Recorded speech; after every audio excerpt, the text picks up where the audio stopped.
अरे बाप रे।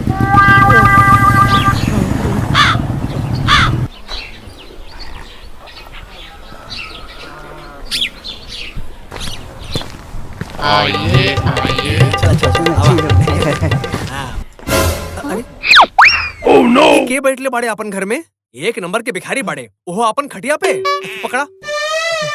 अबे भिखारी कहीं के निकला हमार घर से, निकला। अरे भैया तू? अरे तेहरा के हम भिखारी लगाता? तेहरा सगा भाई बानी बड़ा बाला। हमर सिर पे लगल बा कि तहार सिर पे लगल बा? अरे भैया वो सब ठीक बा, लेकिन ये पट्टी कैसे लग गयल? का भल तोरा के? तहार भाभी से जरा सा आमलेट मांग ली। हमके भाभी के यह बात समझ में ना आवेला। खाना देवे के ना रहल तो ना देती, तोरा के मार काहे देनी? अरे ओ हम ना मारनी तवा, वो खुद उनका सर पर गिर गई। अच्छा तो तवा खुद जाके गिर गई होगी, कहे कि आमलेट तो आप तवा घुमा घुमा के बनावत रहनी। ये सब ना तोहर वजह से भइल बा। हमर वजह से कैसे? हम ऑमलेट बनावत रहनी का? ठीक बोला तारू, एकदम ठीक बोला तारू। अरे तू तो चुप ही कर, जोरू के गुलाम। ए भाभी जबाम के लबाम दा।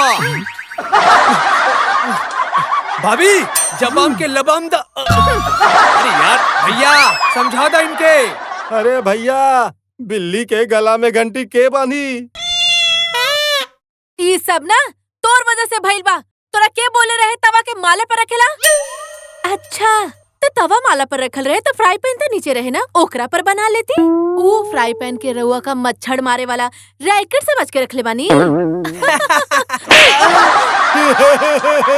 ए जी एकरा बोल दो ना तो हम। हाँ हाँ अभी बोला था ही। मगर भगवान बोले के का बा ई तो बतावी। अरे तू तो चुप ही रहा। देखा निशा हमरा ज्यादा गुस्सा मत दिलावा। तू काहे हमर सामान के हाथ लगावत रहलो हमेशा? देखा हमर देवरानी बाड़ू तो देवरानी रहा, सास बने की कोशिश मत करा। बड़ी एले सास बने वाली। सास रहती ना तो ये सब देख के तरक के मेजे ठेस देती। अरे मगर तू काहे इनकर चीज के हाथ लगावता? सजा तो हमरा भुगते के पड़ी ना। अरे लेकिन भैया, अरे पुराना चीज माला पर डालल जाला ना। हाय हाय तो कल के हम पुराना हो जाए तो का हमनी के माला पे डाल देबा? ना ना, अरे तोरा के अगर माला पे डाल दे तो तू वहाँ ऑमलेट बनेबू। वो ऑमलेट हमरा के दिखी कैसे? अरे तो चुप रहा। देखो जी एकरा बोल दो हमनी के सामान के हाथ न लगावे। अली बड़ी हमनी के सामान के हाथ मत लगावल करा। इतना महंगा बाका तोहर सामान। वो सब चीज हमर सास के बा।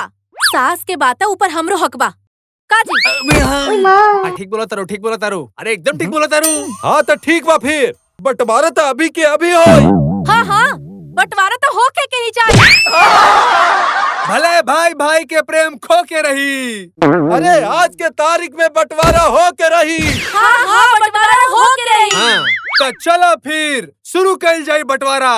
तो लाई बात पर घर के चद्दर तोहार, घर के तकिया तोहार, घर के सारा टुकनल्ला तोहार, घर के सारा पंखा तोहार, घर के फ्रिज तोहार, घर के वॉशिंग मशीन तोहार। अरे चुप नहीं। चुप तोहार। अरे अरे भी तोहार, अरे सुना तो हमार। सुना था हमार। ये भी तोहार, ये भी तोहार। का करत बड़ा? ये चिन्नी बंटवारा मत करा, बड़ा बंटवारा करे बड़ा। हाँ तो चला बड़ा बंटवारा कल जाई। तो ला यही बात पर घर के गाय तोहार, घर के भैंस तोहार। अरे का करता रहा तोहनी लोग? कुछ बड़ा बंटवारा मतलब दाग दगीने के बंटवारा। अरे वाह पहली बार रहुआ इतना समझदारी का बात कहनी है। तब फिर सोना के कंगन के कर हमर आओ के कर। अरे वाह वाह कौना खुशी में। अरे काहे सासू माँ के हाथ तो हम ही दबावत रहनी। हाँ। तो फिर उनकर पाँव के सोना के पायल हमर। वो हिसाब से तो वो सोना के कमर बंद हमर भइला, काहे की कमर ता हम ही दबावत रही। तो फिर तो उनकर गला के 9 लखा हार हमर भइल। 9 लखा हार? वो कैसे? कहे कि वो रात उनकर गला हम ही तो दबाइले रहनी। हाँ। जोर का झटका है जोरों से लगा लगा।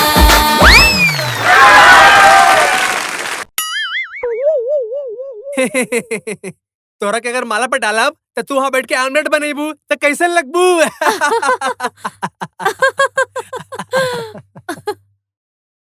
अरे लेकिन भैया पुरनकल चीज माला पर डालल जाला ना। हाय हाय तो हम हाँ। अच्छा सास के है तो ऊपर भी तो हमरो बराबर हकबा काहे जी? ना ना, अरे का अरे ये का रहल हो? ये हमके ना मालूम रहल, एक के बार में रहल। ये सब का बोलत है यार, हमके ना मालूम रहल ये का वो बोली। क्या कर रही थी? इतना बड़ा ये बोलत है हम लोग पहले से ऐसे खड़ा रहा। हाँ ये सब अरे ये बंटवारा नहीं, कुछ बड़ा, मतलब दाग दगीना के बंटवारा। तो चला फिर बड़ा बंटवारा। अरे वाह, हम बोलो। हाँ भले भाई भाई के प्यार न रही। हट साला यार, सॉरी यार, डकार आ गई थी। डकार उनके आवत हो, ये चल बोलो थे।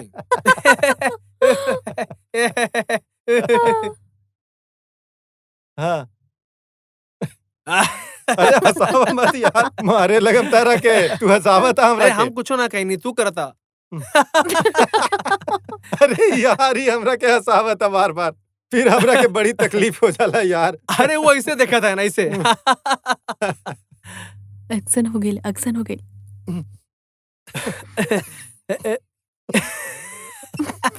हाँ, अब ना होई, तू चला। ना ये ना क्या? अब ना होई। घर क्या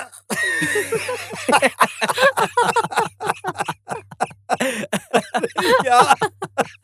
अरे भैया, अरे सर पटके जाता रहा।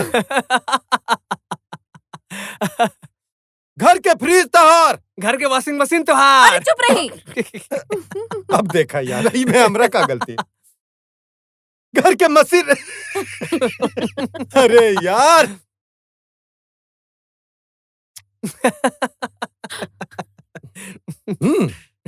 पकड़ के इधर। घर के वॉशिंग मशीन तहार। वॉशिंग मशीन हमार रहल। Fridge fridge. अच्छा अच्छा, फ्रीज तहार। हाँ। सॉरी, एक और दोस्तों, बेल आइकन जरूर प्रेस करो। और हाँ। और अब और दबन। हेलो फ्रेंड्स, आज के सवाल, ये पूरा वीडियो में बंटवारा शब्द हमने कितना बार बोलनी है? कमेंट करके जरूर बताएं अपन नाम और शहर के नाम के साथ। हाय फ्रेंड्स, अगर आपकी वीडियो पसंद आई तो एकरा के लाइक करी और अपन दोस्तों में एकरा के शेयर करी। अब कौन कौन से टॉपिक पर वीडियो चाहिए कमेंट करके जरूर बताएं। और दोस्तों, बेल आइकन जरूर प्रेस करें और ऑल बटन दबावे के ना भूलिए। हमने के चैनल के सब्सक्राइब सब्सक्राइब करा। ए, हम ही बोलत हई कि जौन चम्मच तोरे पास बा उस सीधा घर लेके आइया। अब 3 अंडा जो तू चुरा के छुपा के रखले बारे उ का रे। आ चोरी हम ना करे, नहीं तू करेला। अरे चुप रही हुआ। अरे आप पर